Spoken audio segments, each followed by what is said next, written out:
एक ब्रज में एक उपासक रहते थे, बहुत ध्यान से सुनना।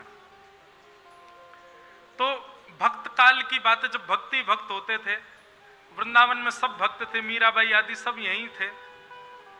तब एक गूढ़ भक्त था, उसका इतना प्रचार नहीं था। तो शाम को सारे भक्त लगभग कोई सेवा कुंज में, निधि वन में, जमुना तट पर सारे भक्त मिलते थे और झुंड बनते थे भक्तों के, आपस में बैठ के संकीर्तन सत्संग आदि सब चलता था। तो 4-5 भक्तों की मंडली यमुना जी के तट पर बैठी थी। हर भक्त का एक नियम होता था, कल मेरे ठाकुर जी का उत्सव है, तुम सबन को अपने ठाकुर जी लेके मेरे यहां आनो है। तो वृंदावन में यही होता रहता था, आज उसके यहाँ उत्सव है, सबके ठाकुर जी जा रहे हैं महाराज, उसके घर उत्सव होगा, वहां पे ठाकुर जी आनंद करेंगे। फिर कल किसी और के यहाँ उत्सव, तो सारे ठाकुर जी वहां जा रहे हैं, घर के ठाकुर जी, मंदिरों के नहीं। तो एक बार एक मंडली के भक्त सब आपस में कर रहे थे, बोले, सब ने कही भाई सबके घर एक एक बार सब कार्यक्रम है, या के घर कभी कोई कार्यक्रम ना भयो। हाँ भाई, तेरी कुटिया में कब उत्सव है, हम सबन के ठाकुर जी आवेंगे। तो बोलो, मेरी कुटिया में कोई उत्सव मत करो। बोले क्यों, तेरे ठाकुर जी को उत्सव नहीं होगा? बोले मैं अकेलो ही कर लूंगा उत्सव। बोले अरे ये तो गलत बात है, अकेले उत्सव ना होवे भैया, उत्सव में समाज बुलाए हो जाए, वैष्णव बुलाए जाए। क्यों ना बुलावे तू सबन को? तो बोले कि कोई ने अगर मेरे ठाकुर जी को देख करके यूं कह दे ये कैसे ठाकुर जी, मेरे चित्त को बड़ी पीड़ा हो जाएगी। कोई कहीं मेरे ठाकुर जी को देख के यूं नहीं कह दे ये कैसे ठाकुर जी। अब तो जैसी उसने ये बात कही तो बाकियों के मन में आ गया, बोले ऐसे कैसे ठाकुर जी। अब तो सब पीछे पड़ गए। बोले अब तो तू अपने घर अपनी कुटिया में हमको बुला, हम तो जरूर आएंगे, और हम सौगंध खा के कह रहे हैं हम बिल्कुल नहीं कहेंगे ये कैसे ठाकुर जी। वहां ने सबसे सौगंध ले ली, सब सौगंध खाओ, तुम में से कोई नहीं कहेगो। सबने सौगंध खा ली, बोले हम में से कोई नहीं कहेगो, तू अपने यहाँ बुला। अगले दिन माने उत्सव रखो, और उत्सव में माने सबरे बुलाए। जैसे ही सबने वहां की कुटिया में प्रवेश कियो, चारों तरफ घूम करके बोले भैया सुगंधी तो आ रही है इत्र की, पर ठाकुर जी हैं कहाँ हैं? तो उसने दूर दिखाया तो एक चौकी के ऊपर एक मटका रखा था, मटके पर ही मोंगरा के पुष्प लगे थे, उसी में इत्र लगा था, उसी पे तिलक चंदन आदि रखा था, उसी पे वस्त्र पधराए हुए थे, उसी पे माला चंदन आदि सब था, उसी के सन्मुख। बोले ये रहे मेरे ठाकुर जी। अब मटका देख करके ना चाहते हुए सब बोल गए ये कैसे ठाकुर जी। बोले मैंने मना करी, तुम लोग मत बोले, तुम क्यों बोले? अरे भैया क्षमा कर दे, सब पाम पकड़े। बोले भैया क्षमा कर दे, लेकिन सुन बैठ, एक बार बता तो सही है कैसे ठाकुर जी, ये मटका वाले ठाकुर जी कैसे भाई? उसके नेत्र सजल हो गए। बोले भैया हम इतने सौभाग्यशाली तो नहीं है कि हमको श्री राधा रमन लाल की प्रत्यक्ष रज मिल जाए, हम इतने सौभाग्यशाली तो नहीं है साक्षात कुंवर कन्हई की ब्रजरज मिल जाए, या ब्रज में उनने विचरण कियो लेकिन हजारों लाखों वर्ष पहले कियो, प्रत्यक्ष अभी की ताजा उनकी चरण चिन्ह की रज तो मिल ना सके। लेकिन मैंने सत्संग में सुनो है कि ठाकुर जी को भजवे वाले वैष्णव उनकी चरण रज ठाकुर जी के चरण रज के समान है। तो मैं यही करूं, पूरे वृंदावन में विचरण करूं, और जहां कहीं से भी वैष्णव निकल के जामे उन सबन की चरण रज लेकर के आऊं और या मटका में भर लूं, उन सबन की रजन को ही अपने श्यामा श्याम के रूप में मान करके या मटका की नित्य पूजा करूं, नित्य सेवा अर्चना वंदना करूं। तब सब बोले यही है ठाकुर जी, यही है असली ठाकुर जी। तो भैया भक्तन में मति भक्तन में गति, भक्त चरण रज सदा लुभाने, तब जानो गिरधर अपनों करे जाने। तब समझो कि ठाकुर जी ने आपको अपना माना। क्योंकि बंधुओं देखो, भगवान की भक्ति श्रेष्ठ हो जाना ये कोई बड़ी बात नहीं है, किसी की भी हो जाएगी। रावण बहुत भक्ति करता था शंकर जी की, 8-8 घंटे एक आसन पर बैठ करके, 10-10 घंटे, 24-24 घंटे एक आसन पर बैठ करके। अरे 8, 10, 24 तो अब के लिए कहा जाएगा, ये सतयुग त्रेता द्वापर के राक्षस तो 6-6, 7-7 वर्ष तक, 100-100 वर्ष तक एक आसन पर बैठ करके भक्ति करते थे। भक्ति हो जाना कोई बड़ी बात नहीं, देव भक्ति में पुष्टता हो जाना, देव भक्ति में आपका मन लग जाना कोई बड़ी बात नहीं है। भगवान के वैष्णवों में प्रेम होना ये बड़ी बात है। क्योंकि आप जैसे ही किसी के समीप जाओगे उसमें दोष आपको दिखेगा, ये निश्चित है। किसी संत के पास चले जाओ, किसी भक्त के पास चले जाओ, किसी वैष्णव के पास चले जाओ, किसी नाम साधक के पास चले जाओ, किसी नाम जापक के पास चले जाओ, किसी साधन सिद्ध के पास चले जाओ, ब्रजरज उपासक के पास चले जाओ, एक एक अनुमान से ज्यादा उसका संग करने लगोगे, उसमें भी दोष दिखेगा आपको। और जहां दोष दिखा नहीं कि आपकी भक्ति नष्ट। ठाकुर जी में दोष नहीं दिखता है, तो ठाकुर जी बेचारे यूं ही बैठे रहेंगे, कछु खवाए दो खा लेंगे, कछु पहनाए दो पहन लेंगे, जहां ले जाओ चले जाएंगे। लेकिन भगवत भक्त वैष्णवों की सेवा में तो बड़े नियम है भैया, वहां दोष उत्पन्न ना हो उसका आपको ध्यान रखना पड़ेगा, और वो हो ही जाएगा। इसलिए वैष्णव भक्त होना बड़ी कठिन बात है, पर यदि हो गए तो समझ जाना ठाकुर जी ने आपको स्वीकार कर लिया, आपको अपना लिया। तो ऐसे भैया इस प्रकार से नारद जी महाराज भागवत की कथा सुनवाते हैं, भक्ति ज्ञान वैराग्य तीनों पुष्ट हो जाते हैं। तीनों को पुष्ट करने के 3 साधन हमने बताए। अब महात्मा का शेष भाग और रहता है। एक आत्मदेव नाम का ब्राह्मण था, उसके कोई बालक नहीं था। उसने एक संत से जाकर के प्रार्थना की, संत ने फल दिया, पत्नी ने फल गैया को खवा दिया। गैया के गर्भ से एक बालक प्रकट हुआ जिसका नाम गोकर्ण हुआ।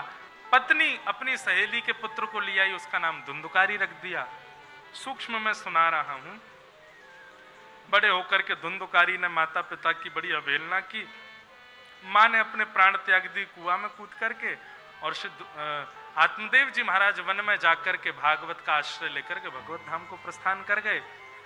धुंधुकारी प्रेत बना, और प्रेत योनि से कब मुक्त हुआ? जब भागवत उसको सुनाई गई। बंधुओं, ये भूत प्रेत होते हैं? बताओ, होते हैं कि नहीं होते? होते हैं। भागवत में प्रेतों का वर्णन है, इसका मतलब प्रेत होते हैं, भूत होते हैं। पर आजकल भूत प्रेत कम दिखते हैं, क्योंकि मानव ही प्रेत हो गया है। क्योंकि मानव के आहार व्यवहार स्वभाव विचार में कोई भूतों से कम नहीं है हम लोग। इसलिए भूतों वाला ट्रेंड खत्म हो गया, मानव ही भूत बन गए। भजन बिन नर मरगट के भूत। जो व्यक्ति भजन नहीं करता है, जो व्यक्ति वृंदावन नहीं भजता है, जो व्यक्ति कथा नहीं श्रवण करता, जो व्यक्ति अपने जीवन में ठाकुर जी को स्थान नहीं देता, मृत्यु के बाद भूत बन जाता है। इसलिए भैया 3 दवाई रोज लिया करो, सुबह दोपहर शाम। सवेरे उठते ही ठाकुर जी का स्मरण, मध्याह्न भोजन करते समय ठाकुर जी का स्मरण, और रात्रि सोते समय ठाकुर जी। 3 बार ठाकुर जी को स्मरण करने वाला ये डोज जो लेता है, उसको कभी प्रेत नहीं बनना पड़ता, उसको कभी नरक नहीं जाना पड़ता। इसलिए नित्य दिन भर में वैसे तो हर समय याद करो, पर हर समय नहीं कर सकते, 3 बार तो करो, सुबह दोपहर शाम ठाकुर जी को स्मरण करो। इस प्रकार से भागवत की कथा से धुंधुकारी मेरो वृंदावन सुख मेरो वृंदावन सुख। कैसा है वृंदावन? बोले प्रिया लाल को लाढ़ लढ़ावत, प्रिया लाल को लाढ़ लढ़ावत। बंधुओं, हम आप सब में से कोई श्रृंगार में निपुण होगा, कोई भोग में निपुण होगा, कोई राग में निपुण होगा, अन्य अन्य सेवाओं में निपुण होगा, लेकिन वृंदावन कैसा है? बोले प्रिया लाल को लाढ़ लड़ावत। बोले कैसे? बोले सब विधि पूर्ण काम, सब विधि लड़ावत ये वृंदावन। बोले कैसे? बोले सब विधि पूर्ण काम। हर रूप से वृंदावन ठाकुर जी की सेवा में तत्पर रहता है। ऐसा नहीं है कि कोई एक ही सेवा वृंदावन प्रस्तुत करता है, ऐसे ही वैष्णव को भी होना चाहिए। वो हर प्रकार से ठाकुर जी की सेवा में निपुण हो, श्रवण में भी निपुण हो, गायन में भी निपुण हो, श्रृंगार में भी निपुण हो। आप जिस सेवा में निपुण नहीं हो, उस सेवा की याचना धाम से करो। हमारी बात मान लीजिएगा, धाम आपको वो सेवा प्रदान करेगा, और इसका प्रत्यक्ष प्रमाण आपके सामने बैठा है। हम कोई कई बातें तो गुरुजनों से सुन करके पढ़ करके बोलते हैं, पर कई चीज तो अपने 26-27 वर्ष के एक्सपीरियंस से भी बोल जाते हैं। ज्यादा एक्सपीरियंस 27 साल में होता नहीं, लोग बोले मुझे बहुत हो चुका है। और वो ये, ठीक है ठाकुर जी ने गला दिया था कि थोड़ा बहुत गा सकते हैं, लेकिन कथा का तो दूर दूर तक नहीं लगता था कि कभी कह पाएंगे। पर धाम से प्रार्थना की तो कथा कहने का गुण भी आ गया। कथा कहने का गुण आता है तो एक दुर्गुण भी आता है, क्या कि फिर आप दूसरे को सुन नहीं पाते हो। जब आप कथा कहने लग जाते हैं तो आपके अंदर एक दुर्गुण आता है कि आप सुनना कम कर देते हो, फिर आप दूसरों को सुन नहीं पाते हो। पर भगवत कृपा से, भागवत जी की कृपा से, हमारे लाल जी की कृपा, हम सुनते भी खूब हैं, सबको सुनेंगे, जो सुनाई दे वो सुनेंगे। और हमारे तो फेवरेट सिंगर यहाँ बैठे हैं, गोविंद भार्गव जी, कहाँ गए, दिख नहीं रहे। अच्छा जी बैठे ये तो हमारे बचपन से फेवरेट सिंगर हैं, इनको तो बचपन से ही सुनते आए। देखो अब ये हमको सुन रहे हैं। अच्छा मैं भी आपका हो गया हूं, वाह जय हो। तो कल भी मैं कह रहा था ना, बचपन से इनको सुना, मैं आज भी सुनता हूं। और भी कोई सुंदर कुछ गा रहा हो, कोई कुछ लोग मिलने आते हैं तो कोई कहता है महाराज जी मैं तुरंत सुनाओ भाई, कुछ सुनाओ। और केवल पद ही नहीं, कथा भी सुनते हैं, खूब आनंद आता है। तो कहने में भी सुख मिलता है, सुनने में भी सुख मिलता है। अब चलो ठीक है, बोलना आ गया, गाना आ गया, सुनना आ गया, श्रृंगार ये तो दूर दूर तक नहीं आता था मुझको। तिलक भी टेढ़ा ही लगाता था मैं, श्रृंगार कैसे आया? ये भी धाम की कृपा। जब हमारे लाल जी पधारे वैष्णव के द्वारा, जब दास के पास आए आज से 5 वर्ष पूर्व, तो मैंने 2 बार तो लाल जी वापस कर दिए कि भैया मुंह पे श्रृंगार ना आवे, कैसे करूंगा। बोले आप बस प्रार्थना करियो, गिरिराज जी वृंदावन धाम ये आपको आनंद करा देंगे। और निश्चित मानो गिरिराज जी की कृपा, वो बड़ा विषय हो जाएगा, कैसे बताएं। पर श्री गोवर्धन नाथ जी की कृपा हुई, गिरिराज जी की परिक्रमा की कृपा हुई कि हमको श्रृंगार भी आ गया, गायन भी आ गया, कथा भी आ गई, श्रवण भी आ गया, श्रृंगार भी आ गया। और एक और बात बताएं, हम भोजन भी बढ़िया बना लेते हैं। कोई ना मिल रहा हो तो हम ठाकुर जी को बना के पवा भी देते हैं। सबसे जोर की ताली हमारे पंडित जी ने बनाई, क्योंकि जय खाते हैं सबसे ज्यादा। तो जब कभी कथा में होते हैं तो महाराज जी साथ चलते हैं प्रसाद वाले। कभी कभी मन ऐसा आता है, कथा से जाते ही महाराज सहज कपड़े पहनते हैं और लग गए रसोई में बढ़िया सुंदर कोई सामग्री बना करके ठाकुर जी को भोग लगाएं। अच्छा एक बात और है, एक तो हम अपनी मंडली के मुखिया हैं, तो हम चाहे जैसी बनाएं, बड़ाई तो सबको करनी पड़ेगी है? लेकिन हाँ ये भी हम जानते हैं ठीक ठाक ही बना देते हैं, कोई ना मिले तो ठाकुर जी का भोग भी लग जाएगा। ये बात हम क्यों बता रहे हैं? कोई अपनी प्रशंसा नहीं कर रहे हैं, केवल आपको एक बात कह रहे हैं कि प्रिया लाल को लाढ़ लढ़ावे, सब विधि पूर्ण का, तेरी मेरो वृंदावन सुख धाम। आपको लगता होगा आप जिस सेवा में निपुण नहीं है, याचना कीजिए वृंदावन से, याचना कीजिए श्री गोवर्धन नाथ जी से, याचना कीजिए श्री यमुना जी से, याचना करो श्री गोपेश्वर महादेव से। हम याचना करते हैं राधा रमन जी, राधा वल्लभ जी, बिहारी जी थे, ये तो केवल दर्शन के काजे हैं, ये तो लाड़ लड़ावे के काजे हैं। पर सेवा की निपुणता तो धाम प्रदान करेगा, धाम से मांगो। आप नित्य ब्रजरज का तिलक लगाओ, इसी भाव से ही लगाओ कि हम में ये सेवा अभी कम है, हम में ये सेवा की अभी कमी है, हे वृंदावन हम पर कृपा करो। वृंदावन कृपा करेगा, वृंदावन योग्य बनाता है ठाकुर जी के। ऐसा श्री वृंदावन धाम। एक बात सदैव याद रखना बंधुओं, वृंदावन को कभी भी आप स्थूल मत मानिएगा। जड़ वस्तु कोई स्थान नहीं है वृंदावन, साक्षात चैतन्य है। जिस प्रकार ठाकुर जी के प्रति कभी जड़ भाव नहीं रखना है, ऐसे वृंदावन के प्रति भी, धाम के प्रति भी कभी जड़ वस्तु जड़ भाव मत रखिए। आज वृंदावन में लोग बाग आते हैं, गंदगी फैला जाते हैं, इतना गंदा कर जाते हैं, कुछ भी कहीं भी खा के फेंक जाते हैं। कल परसों में, कल जब कथा करके यहां से गया तो पीछे होके परिक्रमा मार्ग, मैं रास्ते में यही देखता जाता हूं कि जो लोग आ रहे हैं उनके चेहरे का ढंग कैसा है, उनके हृदय का भाव कैसा दिख रहा है वृंदावन में। इतनी पीड़ा हुई। युवान बच्चे थे, 24-25 साल के होंगे, 3-4 बालक, 2-3 बहनें भी थीं। यहां पर राधे राधे लिखा है, तिलक लगा है और हाथ में सिगरेट थी, और पीते हुए घूम रहे हैं वृंदावन में। ये बहुत बड़ा अपराध है। जिस प्रकार मंदिर को आप कभी दूषित नहीं करते, मंदिर में कभी कुछ गलत नहीं करते, वृंदावन की सीमा में प्रवेश करते ही बंधुओं, हमारे पूज्य श्री श्रीजी महाराज वे जब वृंदावन आते थे ना, तो वृंदावन की सीमा पर गाड़ी रोकते, और गाड़ी रोकते ही, गाड़ी से उतरते ही अपनी पादुकाएं उतार देते, खड़ाऊं पहनते थे, खड़ाऊं उतार देते, और दंडवत प्रणाम करके वृंदावन में रज माथे से लगा करके, और फिर नंगे पांव ही रहते वृंदावन में। इतने भाव, इतनी सेवा का इतना इतना गूढ़ भाव संतों के हृदय में होता है वृंदावन पर। तो हम यहाँ क्या क्या कर रहे हैं, ये सब देख के बहुत कष्ट होता है बंधु। वृंदावन ट्रेंडिंग पॉइंट बन गया, यहाँ ट्रेंड चलने लग गए हैं आजकल। ये सब नहीं करना है।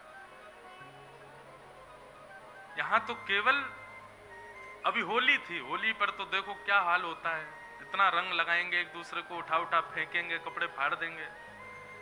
अरे भैया, वृंदावन में श्रृंगार को अधिकार, वृंदावन में उत्सव को अधिकार, वृंदावन में झूला झूलवे को अधिकार, डोल में झूलवे को अधिकार, फूल बंगला को अधिकार, रंग लगवे को अधिकार, ये सब अधिकार केवल श्यामा श्याम को है। हमारा तो भाव केवल इतना होना चाहिए कि हम अपनी सेवा से कहाँ प्रस्तुत कर सकें इनको, हमको प्राप्त हो, ऐसी भावना वृंदावन में नहीं होनी चाहिए। हम कहाँ दे सकें, ये भावना वृंदावन में होनी चाहिए। ऐसा श्री वृंदावन धाम। स्वामी श्री हरदास जी महाराज 12 सोने की मोहर रोज प्रकट होती थी बिहारी जी के चरणों से, पर स्वामी जी क्या करते थे, संपूर्ण सोने की मोहर। और आज की बात नहीं है, उस समय की बात है जब स्वामी जी विराजते थे। उस समय पर एक सोने की मोहर का भी कितना मूल्य होता होगा, परंतु नित्य प्रतिदिन 12 सोने की मोहरों से जितनी सामग्री आ सकती थी, सामग्रियां आती थी, 56 भोग बनता था, बिहारी जी को भोग लगता था, और वह संपूर्ण भोग ब्रजवासियों में, यहाँ की गौ माता में, बंचर जीवों में, संत महापुरुषों में वितरण कर दिया जाता था।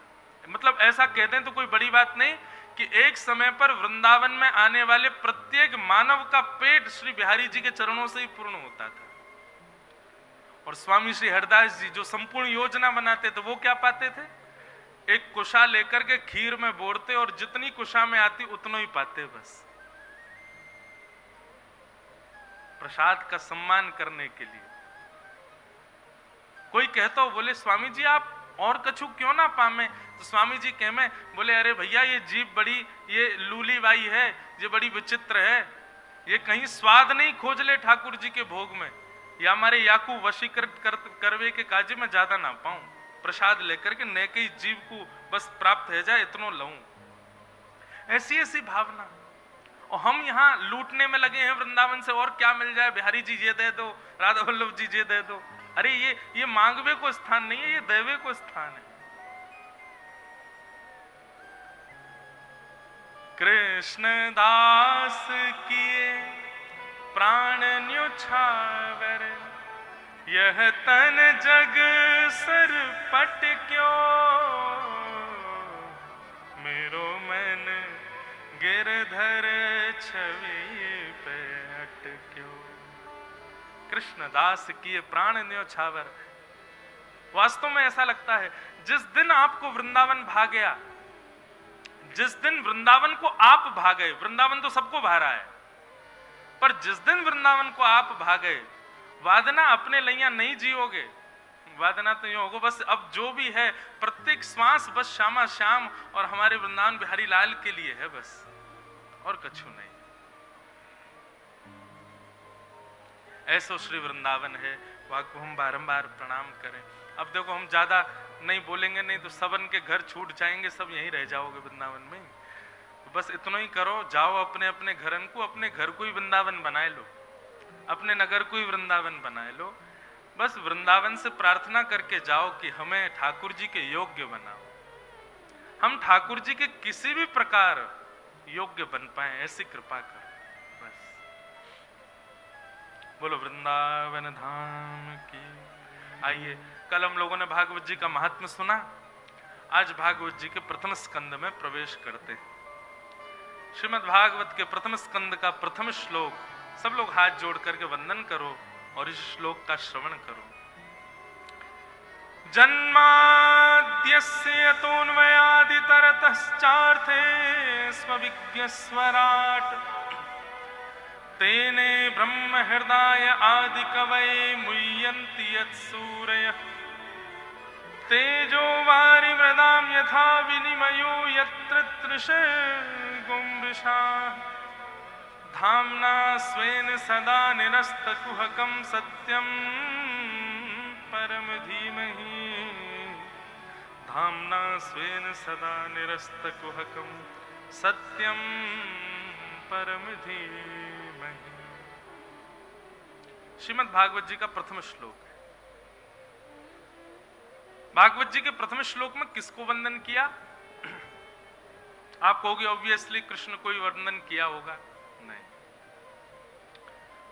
सत्यम परम धीमहि, जो भी परम सत्य है, कोई नाम नहीं है, कोई एक इंडिकेशन नहीं है, किसी भी प्रकार का संकेत नहीं है, जो भी परम सत्य है वेद व्यास जी कहते हैं मैं उसको प्रणाम करता हूं।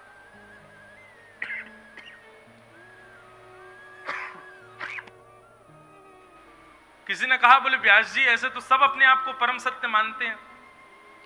तब वेद व्यास जी ने बोला मैं लक्षण बता देता हूं, ये लक्षण जिसमें होंगे वही परम सत्य है। और लक्षण क्या है? जन्माद्यस्य यतोऽन्वयादितरतः, जो जन्म और मृत्यु से इतर है। आपको एक कॉन्सेप्ट बिल्कुल क्लियर कर दें हम, पाताल से लेकर के और ब्रह्मलोक तक ये सब, इन सब का प्रलय होता है। मतलब प्रलय जब आएगा तो ब्रह्मलोक भी डूब जाएगा प्रलय में, केवल पृथ्वी डूबती ऐसा नहीं है।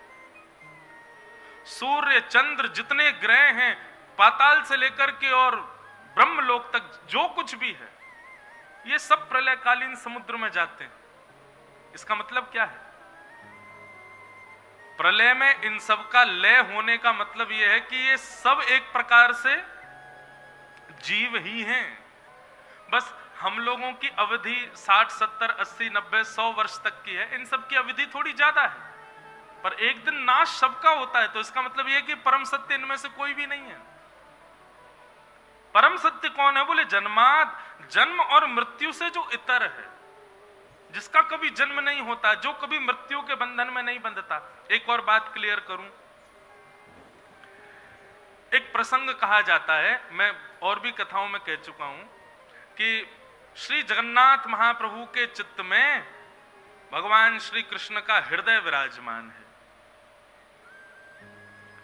ये बात, इसमें कोई दोहराए नहीं है कि जगन्नाथ जी के चित्त में ठाकुर जी का हृदय, हमारे राधा रमण जी के चित्त में हृदय नहीं है, हमारे बिहारी जी भी, उनके चित्त में भी श्री कृष्ण है। ये सब कोई अलग थोड़ी है। जितने भी कृष्ण स्वरूप विराजमान है, इन सबके चित्त में ठाकुर जी का हृदय विराजमान है।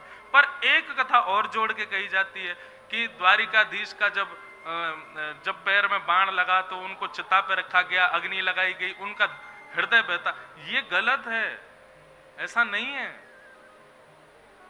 ठाकुर जी जन्म लेते हैं, ठाकुर जी प्रकट होते हैं, ठाकुर जी मातृ गर्भ में विराजते हैं, सब क्रिया होती है, पर हमारी तरह पंचभूत में मिलते हैं, ये परम सत्य है, ऐसा नहीं हो सकता कभी भी। श्री जगन्नाथ जी के चित्त में जीवित शालिग्राम विराजमान है, जो कि नील माधव भगवान ही हैं। पूर्व में वहां पर नील माधव भगवान विराजते थे, वहीं पास में ही राजा को दर्शन देते थे। एक दिन ठाकुर जी अदृश्य हो गए, राजा ने प्रार्थना की, तब ठाकुर जी ने आज्ञा दी कि नीम के वृक्ष के उससे ऐसे ऐसे हमारा स्वरूप बनाओ, और उस स्वरूप में तुमको जीवित शालिग्राम जो प्राप्त होंगे, ये मेरा ही स्वरूप, उनको विराजमान करना। 2 आषाढ़ के समय आएंगे, 2 आषाढ़ के महीने एक साथ आएंगे, कभी 15 वर्ष में भी होता है, कभी 35 वर्ष में भी होता है, तब नव कलेवर होगा, ठाकुर जी का नया स्वरूप बनेगा, और वही चित्त के शालिग्राम दोबारा उनमें विराजमान किए जाएं। कथा कुछ इस प्रकार है, थोड़ा विस्तृत हमने रखा है मन में भाव कि एक बार 3-4 दिन का केवल श्री जगन्नाथ रसामृत करेंगे, उसमें विस्तार से जितनी गुरुदेव की कृपा और वाणी में क्षमता होगी उतना कहेंगे। पर ठाकुर जी को कभी पंचभूत में मिलने वाला मत मानिए, नहीं, वो परम चैतन्य है। जन्माद्यस्य तोन्वयादितरतः, तो जो जन्म मृत्यु से परे है वो परम सत्य है। और क्या लक्षण बताया? बोले चार्थे स्वविज्ञ स्वराट, जो हर किसी से अविज्ञ है, अनविज्ञ नहीं है। अविज्ञ मतलब जो सबको जानता है। मैं आपके पास आऊं, आपको आकर के मुझे बताना पड़ेगा सिर दर्द हो रहा है, पर नहीं, ठाकुर जी को सब पता है, आपकी स्थिति क्या है, परिस्थिति क्या है, क्या आपके लिए उचित है, क्या आपके लिए अनुचित है, वो सब जानते हैं। वो अविज्ञ हैं, अनविज्ञ नहीं है। कई बार ऐसा होता है कि मानव कोई प्रार्थना करता है ठाकुर जी से, पर ठाकुर जी उसको पूर्ण नहीं करते। उस समय मानव ये सोचता है कि ठाकुर जी क्यों पूर्ण नहीं कर रहे, पर वास्तविकता यह है कि ठाकुर जी जानते हैं कि वो तुम्हारे लिए उचित नहीं है, इसलिए तुमको नहीं मिलेगा। जिस प्रकार मां अपने पुत्र से अविज्ञ होती है, अनविज्ञ नहीं है। पुत्र कहे ये खिला दो, ये पिला दो, ये दिला दो, अगर पुत्र की सारी मनोकामना मां पूरी करती होगी तो निश्चित है वो पुत्र बिगड़ जाएगा। लेकिन समय समय पर मां रोकती हो, जो चाहे वो ना देती हो, ऐसे पुत्र का निर्माण अच्छा होता है। ठीक वैसे ही ठाकुर जी हैं, वो अविज्ञ हैं।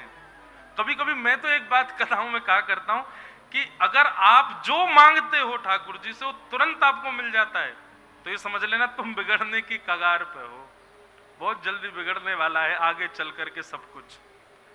लेकिन आप मांग मांग के हार गए, ठाकुर जी दे नहीं रहे हैं, तो यूं समझियो कि बस अब कृपा है, ठाकुर जी आपके लिए कुछ अच्छा सोच के बैठे हैं, उसकी प्रतीक्षा करो।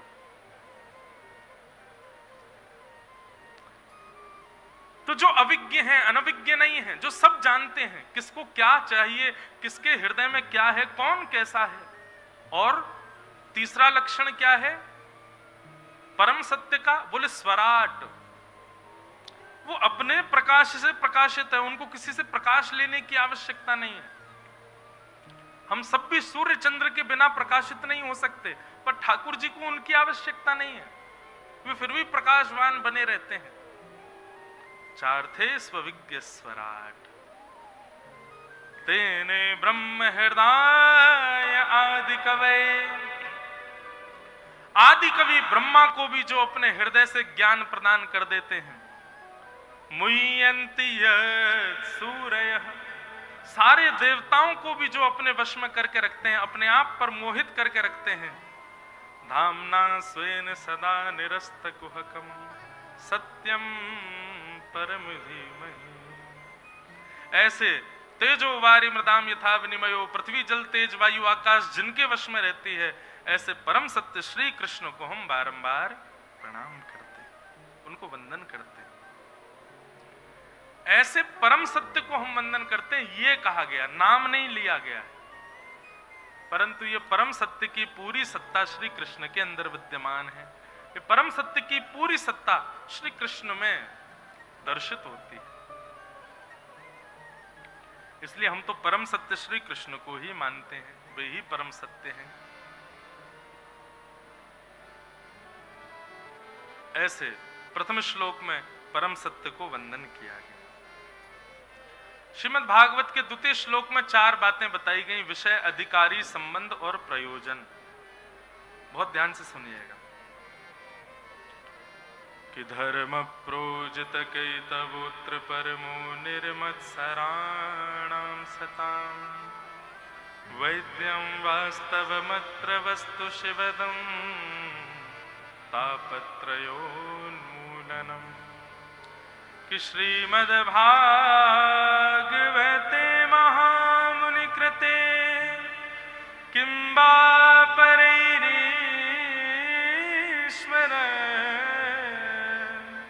सद्यो हृद्यवरुध्यते प्रकृतिभिः शुश्रूषुभिस्तत्क्षणात्।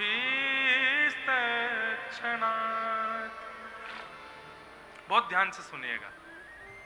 सबसे पहली बात, भागवत का विषय क्या है?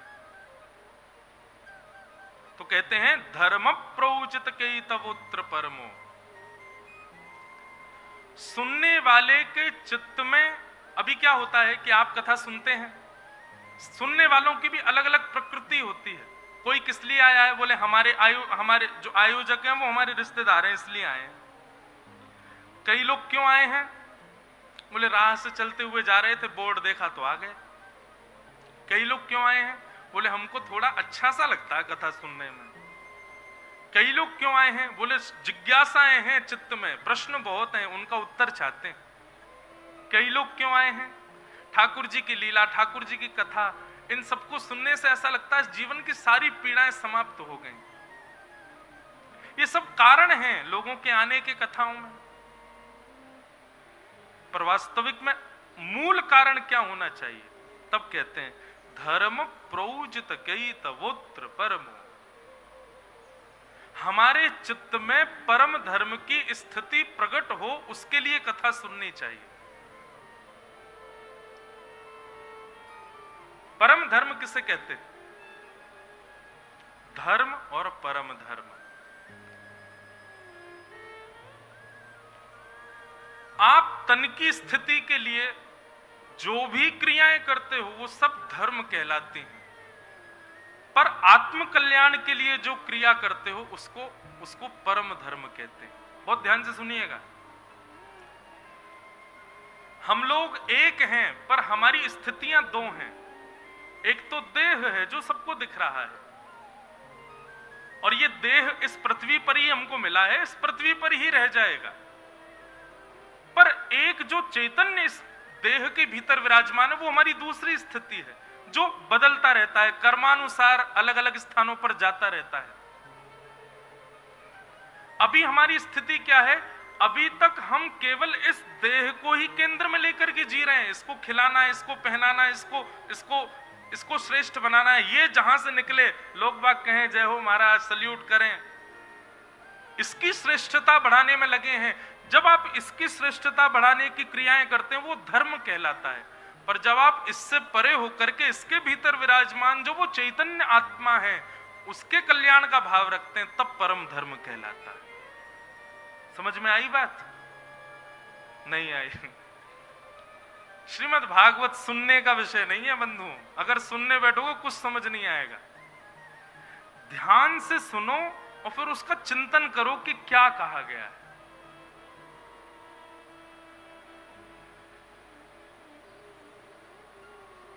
वृंदावन के, हमारे ब्रजमंडल के, भारतवर्ष के कई ऐसे संत हैं,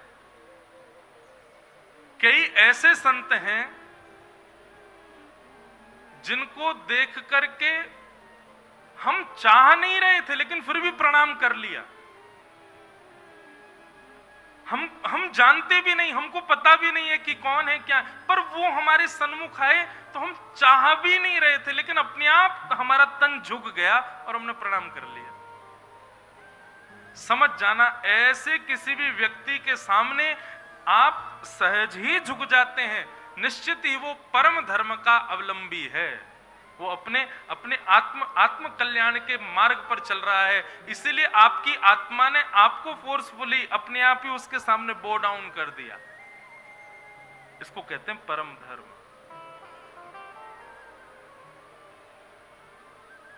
निश्चित है धर्म का पालन तो सब कर रहे हैं, खाना है, पीना है, सोना है, नहाना है, अपने आप को एक श्रेष्ठ बनाना है, एक पदवी पर पहुंचाना है, लोग जगत में नाम पहुंचाना है, एक कीर्ति स्थापित करनी है, इतना धन कमाना है, घर बनाना है, सबका ब्याह करना है, सब कुछ व्यवस्थित करना है, ये सब धर्म कहलाता है। पर एक स्थिति ऐसी आई जब तन की चिंता छोड़ आप अपनी चित्त की चिंता में लग करके वो क्रियाएं करने लगे जिससे आप अंतर्मुखी तो हो गए, पर हाँ अब लोग जानते इतना नहीं, अब लोगों के बीच में जाते इतना नहीं, अब इतनी ज्यादा यश की चिंता नहीं, इतनी ज्यादा धन कमाने की चिंता नहीं, बस चिंता ये है कि हमारी गति सुधर जाए, हमारी गति व्यवस्थित हो जाए। स्वामी श्री हरदास जी का एक पद है। अच्छा, स्वामी जी के पद ऐसे हैं कि उनको कई बार संगीत में गाना बड़ा कठिन लगता है, पर स्वामी जी के पदों में इतने सुंदर सुंदर भाव हैं। मैं कल पढ़ रहा था, इतना सुंदर भाव हमारे पूज्य श्री स्वामी श्री हरदास जी महाराज कह रहे हैं।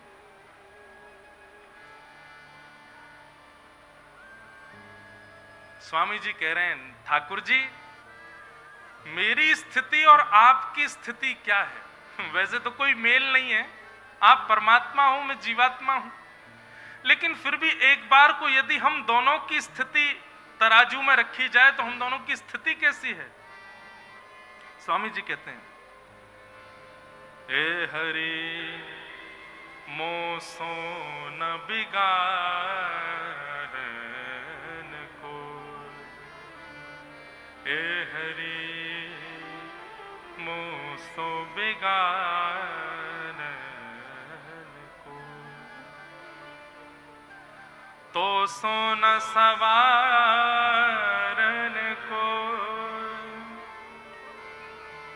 हे हरि मोसो बिगाड़न को। स्वामी जी कहते हैं, ठाकुर जी मेरी स्थिति और आपकी स्थिति ऐसी है कि मेरे जैसा तो कोई बिगाड़ने वाला नहीं है और आपके जैसा कोई संवारने वाला नहीं।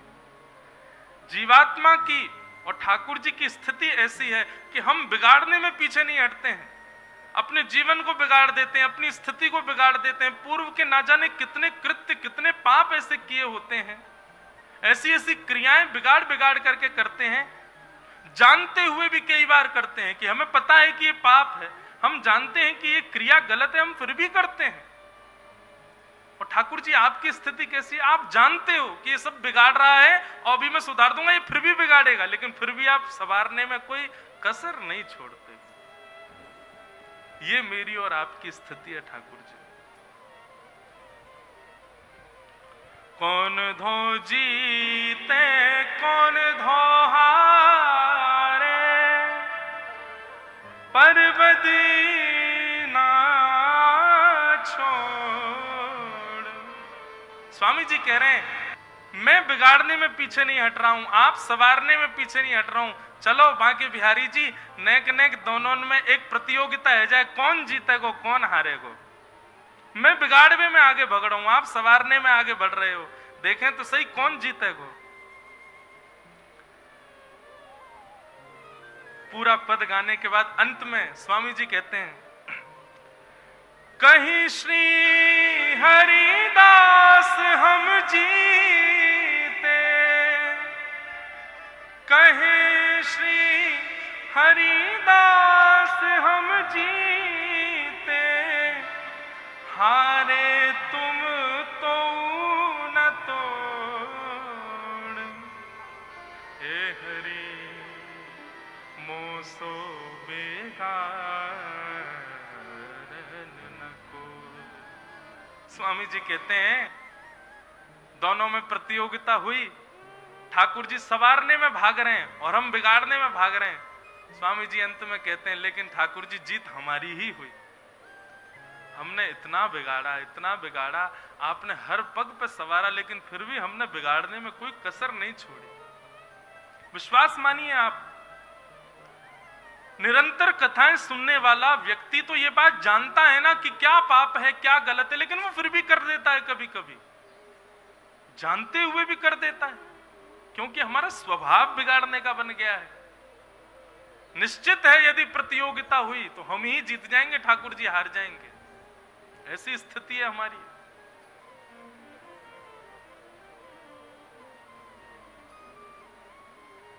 तो श्रीमद् भागवत सुनने के पीछे उद्देश्य क्या रखिए?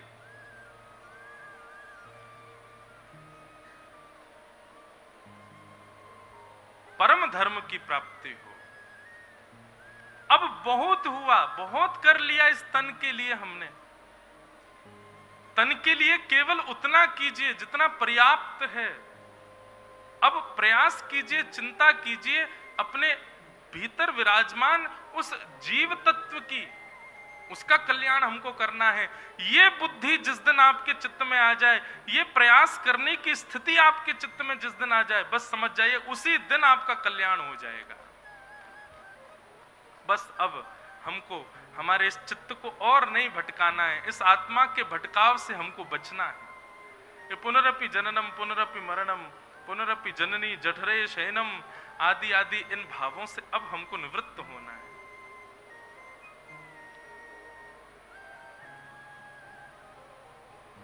कुंज भवन प्राप्त हो, श्री जी की मधुर लीलाएं, मधुर सेवा का सौभाग्य मिले, बस और कोई इच्छा नहीं है अब हमारी। तो भागवत का विषय क्या है कि धर्म प्रोजित कई तमोत्र परमो निर्मत्सराणाम सता। परम धर्म की स्थिति प्राप्त हो, यह भागवत का विषय है। दूसरी बात, भागवत का अधिकारी कौन है? किसको सुनने का, किसको कहने का अधिकार है श्रीमद् भागवत की कथा? सुनने का अधिकार तो उसको है जिस पे बहुत सारा पैसा है, बनाओ पंडाल, खूब खर्चा करो, सुन लो कथा। और कहने का अधिकार उसको है जिस पे थोड़ा ठीक ठाक स्वरूप हो, बढ़िया तिलक फोटा लगावे, कपड़े वपड़े पहन ले, बढ़िया पटका डाल ले, इत्र वित्र छिड़क ले, थोड़ा बोलना जानता हो, बढ़िया गाना जानता हो, कथा सुना दे। नहीं, श्रोता और वक्ता दोनों के प्रति ये भाव कभी मत रखिए। भागवत का मूल अधिकारी कौन है? तब यहां कहते हैं निर्मत्सराणाम सताम, जिसके चित्त में मात्सर्य दोष नहीं है वही भागवत का अधिकारी है। मात्सर्य दोष क्या है? अन्यत्र किसी का सुख हमसे देखा ना जाए, अन्यत्र किसी की उपलब्धि से हम विचलित हो जाएं,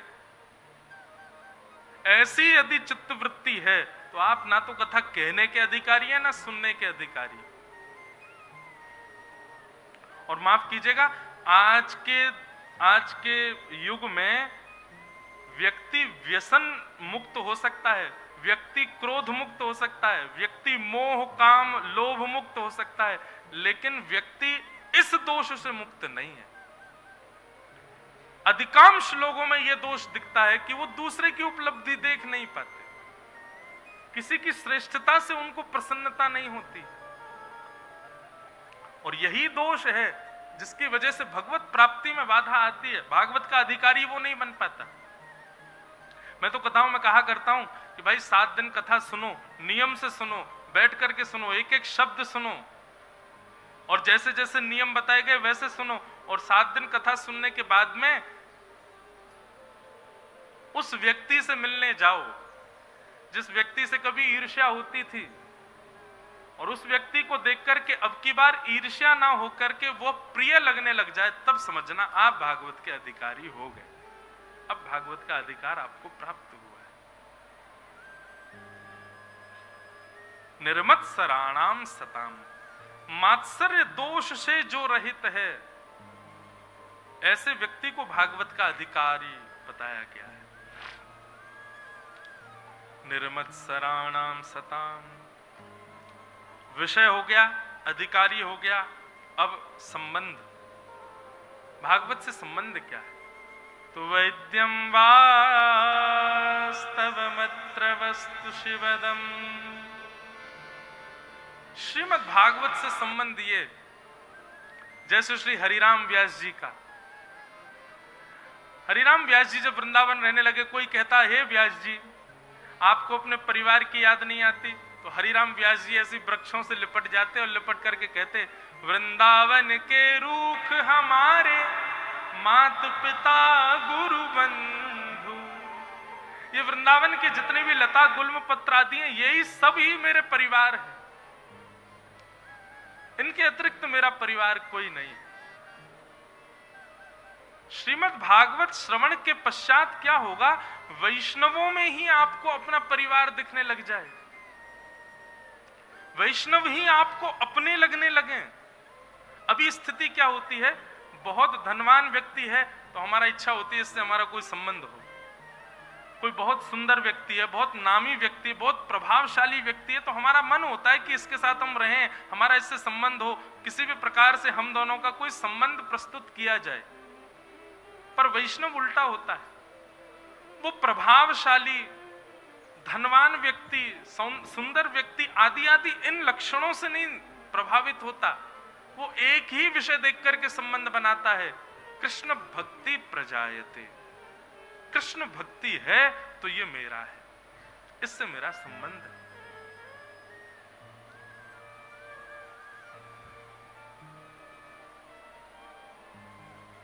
अरे मानव की क्या बात करें, ठाकुर जी भी इसी भाव को देख करके संबंध बनाते हैं। भक्ति का लक्षण यदि है तो ठाकुर जी आपको अपना पिता भी बना लें, गुरु भी बना लें, भाई भी बना लें, सखा भी बना लें। ये लक्षण जब ठाकुर जी में हो सकता है तो हम में क्यों नहीं हो सकता?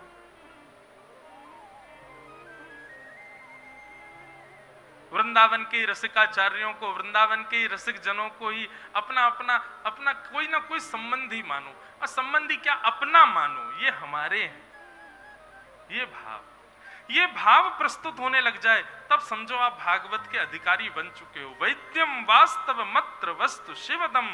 कल्याण करने वाले लोगों के साथ में संबंध बनाने की भावना प्रस्तुत होना, यह भागवत का संबंध का प्रयोजन है। श्री सुखदेव जी महाराज की जय। हम सबके गुरु हैं श्री सुखदेव जी। और ये सुखदेव जी कौन है? कल मैं बता रहा था ना, तरुवर छाओ तीर यमुना के सुआ पढ़ावत डोले। श्री किशोरी जी ने ही श्री सुखदेव जी को भागवत के वक्ता के रूप में प्रतिष्ठित किया है।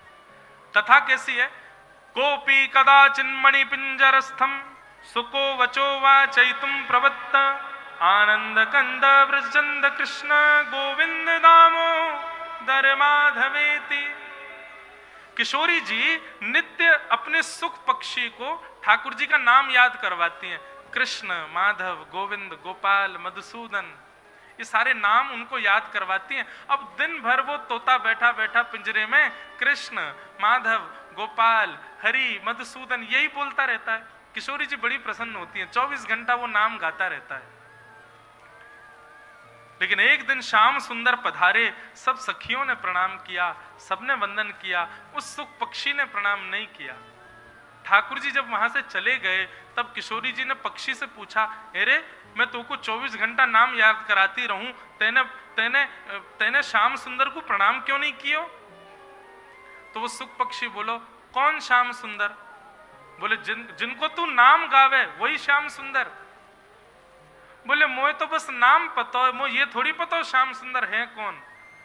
ललिता विशाखा बोली, रट्टू तोता है, यानी नाम रट लियो लेकिन नामी को जाने ना है। श्री जी कछु कृपा करो, नाम जान गयो है पर नामी को ना जाने, वाकिलिया या को कहा करना पड़ेगो।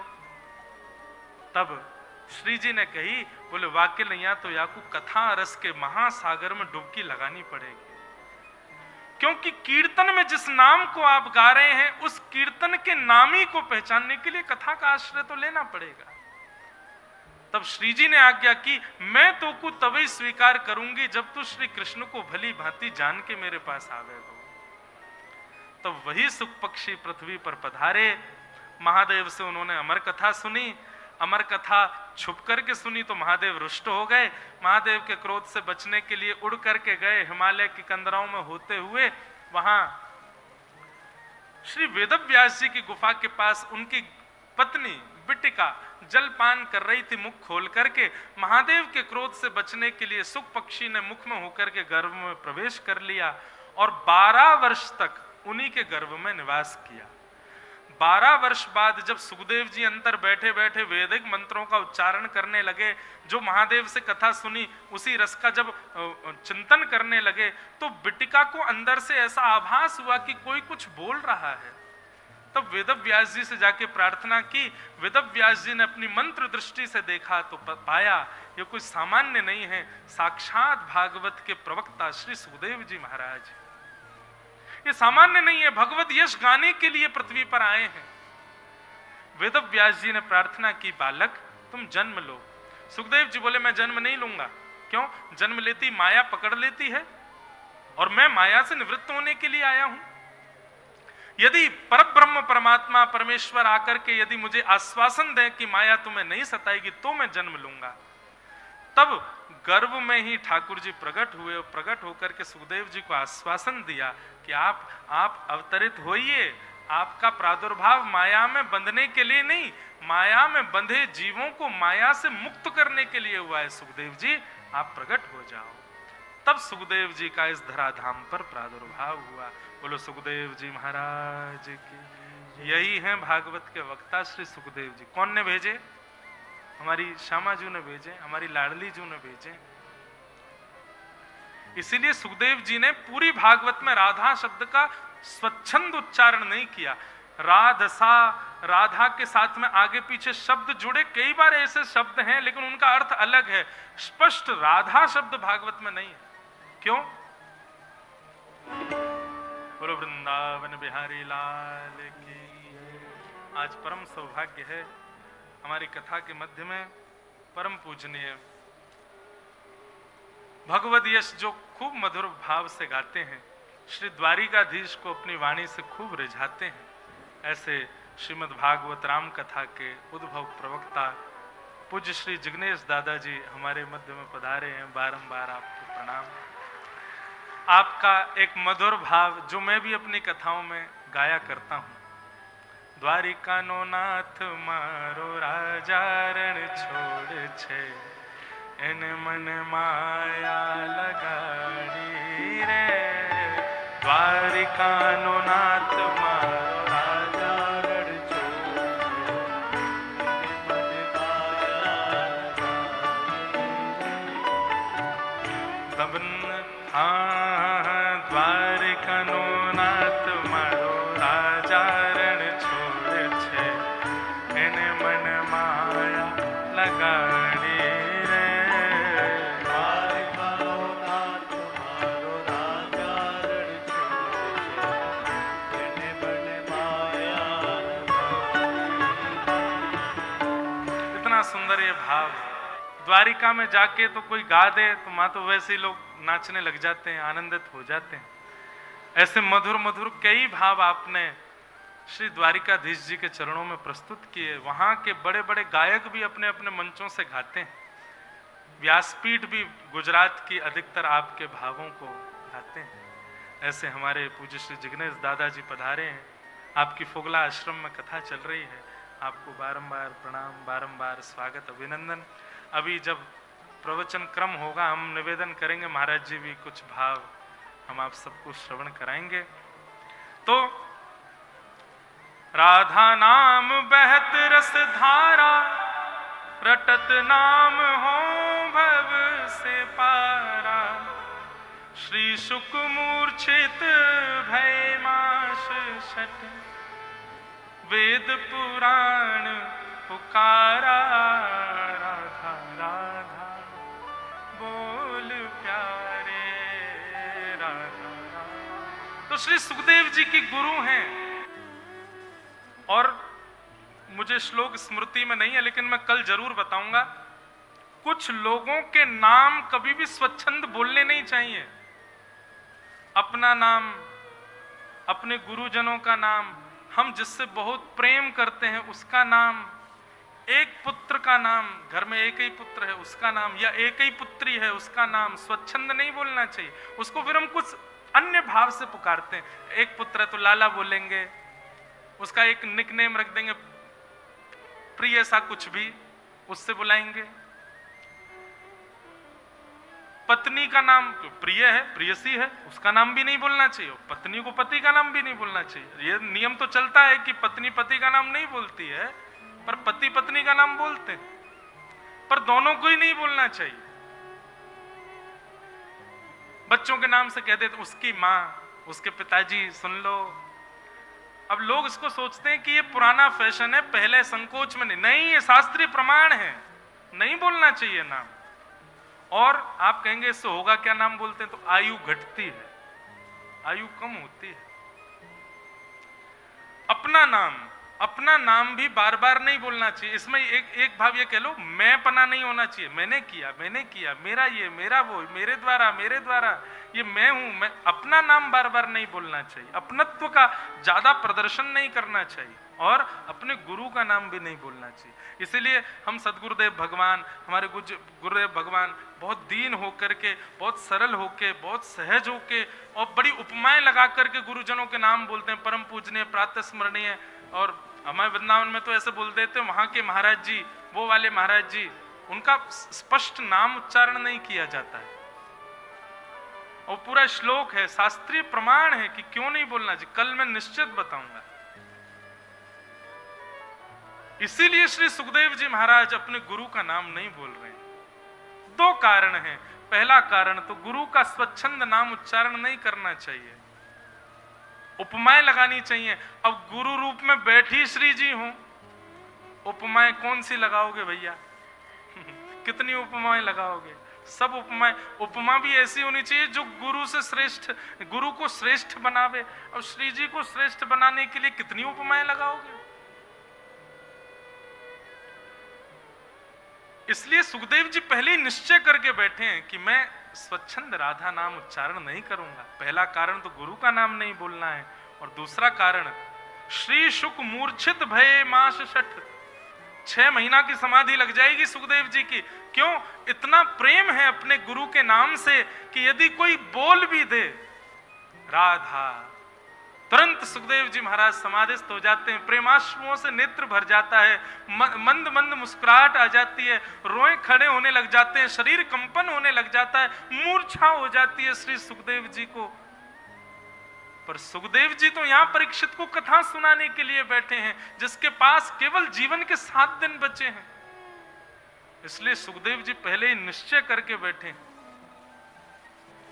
मुझे उच्चारण नहीं करना है। इसलिए कई जगह श्रीमद् भागवत में सांकेतिक रूप से श्री जी का स्मरण किया गया। जैसे भगवान उवाच नहीं है, श्री भगवान उवाच, श्री सुक उवाच। तो जहां भी ये श्री शब्द का संबोधन किया गया भागवत में, वहां श्री जी को याद कर रहे हैं श्री सुखदेव जी, उनको वंदन कर रहे हैं। अकेले भगवान उवाच नहीं, श्री युक्त भगवान उवाच, मतलब किशोरी जी के संग खड़े ठाकुर जी बोल रहे हैं, ऐसा भाव। और एक जगह भागवत में अन्य गोपनीय भाव से श्री जी का भाव प्रस्तुत किया गया है। कैसे? जब 10वें स्कंद प्रारंभ होता है तो वहां पर गोप्य ऊचु, गोपी गीत में कहा गया गोप्य ऊचु, मतलब बहुवचन है, बहुत सारी गोपियां बोल रही हैं। लेकिन जब भ्रमर गीत आता है, मधुपके तब बंधो मास्पृशांघ्रिम सपत्न्या कुच विलुलित माला कुंकुमश्मश्रुभिर्न बहतु मधुपतिस्तन मानिनी नाम प्रसादम यदु सदसि विडम्यम यस्य दूतस्त्वमेद्रिक। इस भ्रमर गीत की विशेषता यह है, यहां पर ठाकुर जी की व्याज स्तुति की गई है। व्याज स्तुति मतलब जैसे हम कई बार कई लोगों की प्रशंसा करते हैं पर टोंट में करते हैं। कैसे? अरे अरे ये तो बहुत बड़े लोग हैं महाराज, हमको कहां पूछो, अरे तो इनकी तो स्थिति बहुत ऊंची है। इसको कहते हैं व्याज स्तुति। इस प्रकार ये भ्रमर गीत जो है ये व्याज स्तुति है ठाकुर जी की। यहां पर स्तुति गाई जा रही है लेकिन टोंट मार मार के स्तुति गाई जा रही है। और वहां लिखा है गोप्य ऊंचू नहीं, गोपी वाच, एक वचन। एक वचन का मतलब है कि ये शब्दावली गोपियों की नहीं है, ये हमारी श्यामा जी की है, किशोरी जी की। ऐसे अंदरूनी रूप से कहीं कहीं श्री जी प्रकट हैं श्रीमद् भागवत में। प्रकट का कारण क्यों नहीं है, इसके पीछे बड़ा विवाद हुआ वृंदावन में। पर प्रकट का कारण कोई दूसरा थोड़ी है, ऐसा थोड़ी है कि श्री जी को मानते नहीं। प्रकट का कारण सम्मान है, प्रकट का कारण शास्त्रीय भाव है। सुखदेव जी को भय है, अपने गुरुदेव के नाम लेने में संकोच हो रहा है। वो सुखदेव जी की स्वच्छंदता है, स्वतंत्रता है।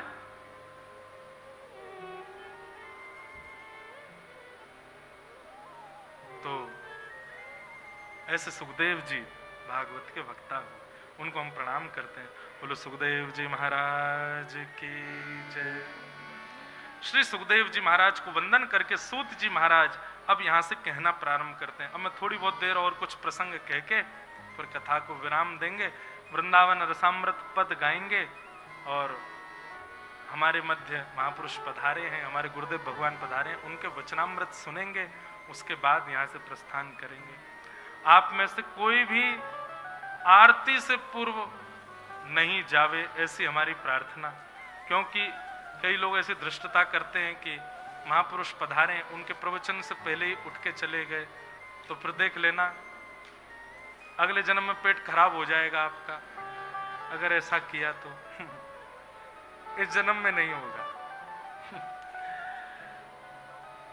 मुने साधु पृष्ठोयम भवद्भिः लोक मंगलम यत्कृतः कृष्ण संप्रश्नो येनात्मा संप्रसीदति स वै पुंसां परो धर्मो यतो भक्ति अदोक्षजे अहैतुक्य प्रतिहता ययात्मा संप्रसीदति।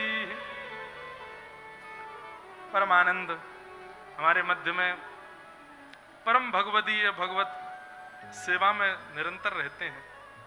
ऐसे विदिशा में अभी आपके द्वारा भागवत की कथा दास की सेवा स्वीकार की गई।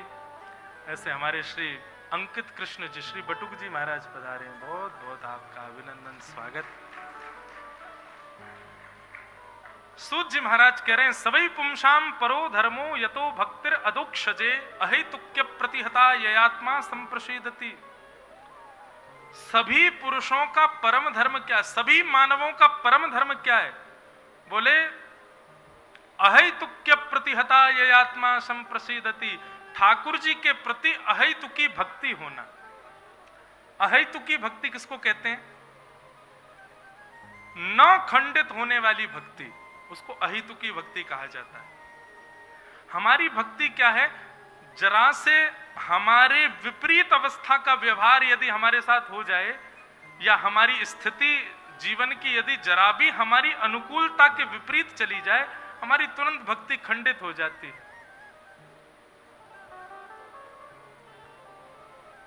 नहीं, चाहे कुछ हो जाए आपकी भक्ति खंडित ना हो, चाहे जैसी स्थिति आ जाए पर आपकी भक्ति में बिल्कुल भी विचलतता ना आवे, उसको कहते हैं अहेतुकी भक्ति।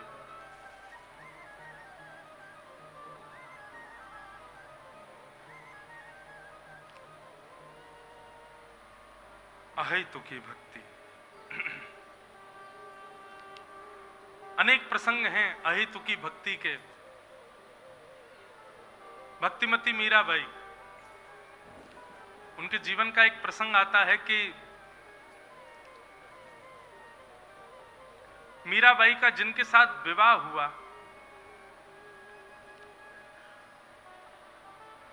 अभी कुछ दिन पहले नवंबर में गांधी धाम में मीरा के गिरधर प्रसंग कहने का अवसर मिला था, बहुत सुख मिला था। तो मीराबाई वैसे तो अपना श्रृंगार सहज ही करती थी, वही श्रृंगार करती थी जो जिससे ये प्रतीति हो कि वो ठाकुर जी की हैं।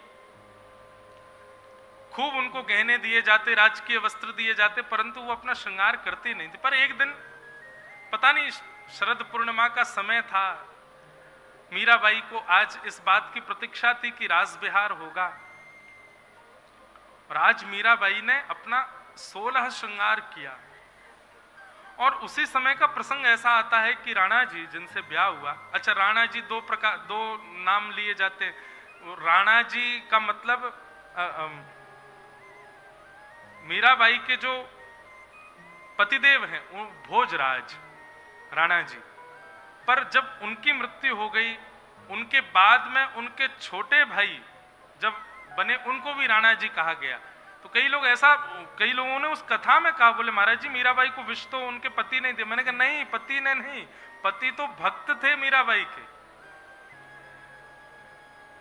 उनको विष तो छोटे भाई ने दिया राणा जी के, जब वो राजा बन गए थे, राजकुमार बन गए थे, वो विषय अलग है। तो राणा जी जो थे वो एक जगह युद्ध करके आए थे, और उस युद्ध में उनको बहुत पीड़ा हुई थी, कई सारे बाण लगे थे,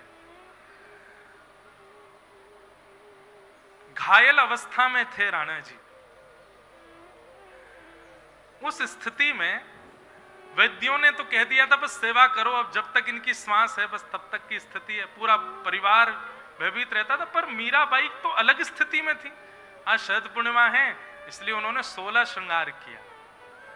मीराबाई को उस रूप में देखकर, वो विषय मुझे लगता है मैं पूरा सुनाऊंगा तो ही अच्छा लगेगा, अब पूरा सुनाऊंगा 2-4 घंटे और मुझे लग जाएंगे, पर मैं थोड़ा सूक्ष्म में ही कह दूं। मीराबाई के रूप को देख करके उनके पतिदेव ने कहा, आज आपके रूप को देख करके मुझे लगता है, वो बार बार मीराबाई से यही प्रार्थना करते थे कि आप तो बस मेरे सिर पे हाथ रखो कि आप जैसी भक्ति मेरे भीतर आ जाए। तो मीराबाई के पतिदेव ने जब अपने प्राण त्यागे, उस समय मीराबाई 16 श्रृंगार में बैठी थी और उनकी गोद में ही पतिदेव का सर रखा था। सबने आकर के ताने दिए, सबने आकर के खूब सुनाया, बोले तेरे ही ऐसे रूप स्वरूप बनाने से और तेरी इस प्रकार की स्थितियों से ही तेरा आज सौभाग्य चला गया, तेरा पातिव्रत धर्म टूटा है, इसीलिए कम उम्र में तेरा पति चला गया। खूब कोसा मीराबाई को सबने, पर मीराबाई के तन पर, मीराबाई के मन पर, बुद्धि पर उसका कोई प्रभाव नहीं होता था।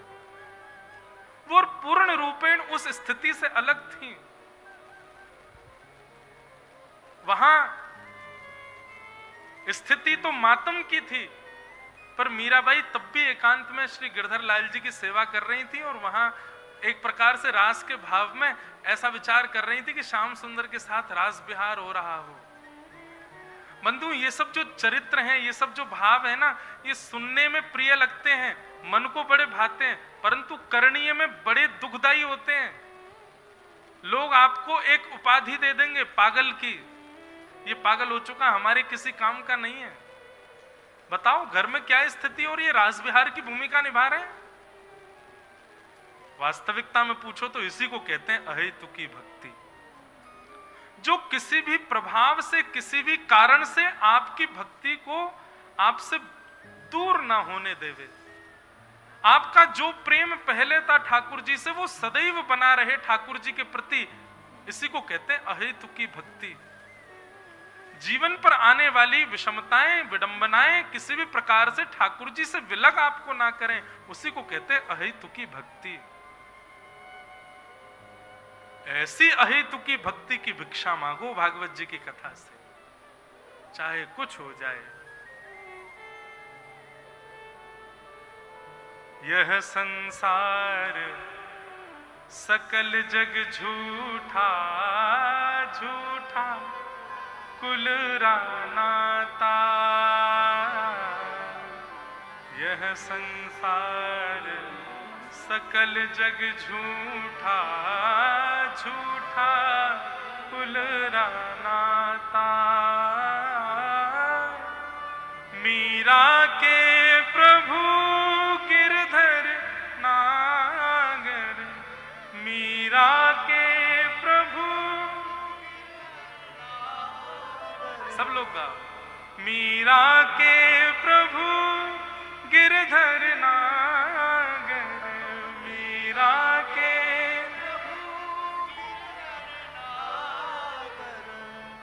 चरण कमल चितराची, गिरधर जन्म मरण रासा थे, गिरधर जन्म मरण रासा थे। होया नाय बिसरू में दिन राती, होया नाय गिरधर जन्म मरण रासा थे, गिरधर जन्म मरण रासा। क्या चाहती हैं आप? मीराबाई कहती हैं, पल पल पिय को रूप निहारूं, निरख निरख सुख पाती, पल पल पिय को रूप निहारूं, निरख निरख सुख पाती,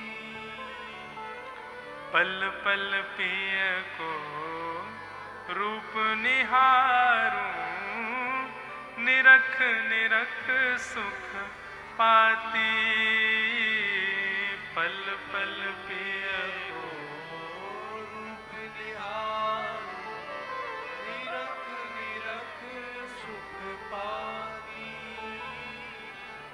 दोए कर जोड़्या रज करूं छु, दोए कर जोड़ा